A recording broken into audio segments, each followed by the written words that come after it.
Ang balita natin ngayon, ito nga bang si Jerica Hanmisi ay gustong mag-request ng trade at ayaw na niyang manatili dito sa Magnolia Chicken Templados.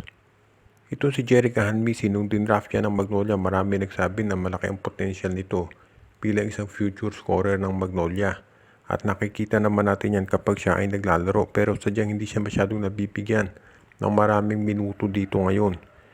At sa tingin nga nung iba, mukhang yan ang problema dahil alam natin maraming guards ang Magnolia. Siyempre, of course, nandiyan si Paul Lee, itong si Gio Halalon, si Mark Baroka, at of course, naglalaro din yan sa posisyon na yan itong iba nilang mga players na hindi naman masyadong nagagamit, katulad ni Jed Mendoza, guard din, na hindi rin ginagamit masyado. Ito si Jerica Hanmisi, baka dito sa Philippine Cup mapigyan ng maraming minuto. Pero alam natin na magkakaroon ng draft next conference o next season at malamang maraming guards na naman na makuha Magnolia. Kaya sa ngayon, hindi na nakapagtataka kung mag-request nga ng trade dito si Jerica Hanmisi dahil syempre gusto niya maglaro doon sa team kung saan siya magagamit.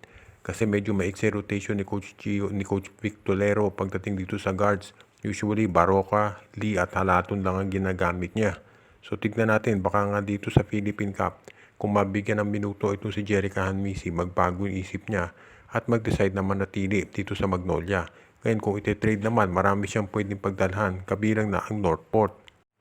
Dahil dito sa mga kumakalat na balita na ito si Jason Perkins daw ay hindi na masaya dito sa Phoenix Fuel Masters, merong mga nagtatanong kung posible kaya na siya ay mapunta dito sa tinatawag nating Converge Fiber Xers.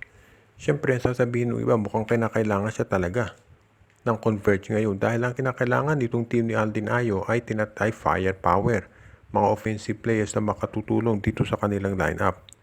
Ngayon, sabi naman ng iba, baka medyo mahirapan yan dahil ang problema dito sa Converge ay mukhang very hesitant sila na gumastos pagdating sa mga player. At alam natin na ito si Jason Perkins, ang hihilingin niya sigurado ay yung maximum salary kapag siya ay lumipat na dito sa kahit anumang team na mapili niya. So yan ang magiging problema ngayon dito dahil alam natin na ang Converge Fiber Xers pagdating dito sa salary, hindi sila kasing luwag nitong MVP at SMC Group. Of course, alam natin na kaya namang magbayad ng Converge kung talagang kinakailangan. Pero pwede rin nating masabi na itong Converge Fiber Xers, hindi sila yung basta na lamang bigay ng bigay dito sa mga players katulad ng SMC. Pero pagdating dito kay Jason Perkins, willing kaya sila na ibigay yung kanyang hihilingin na sigurado na maximum salary.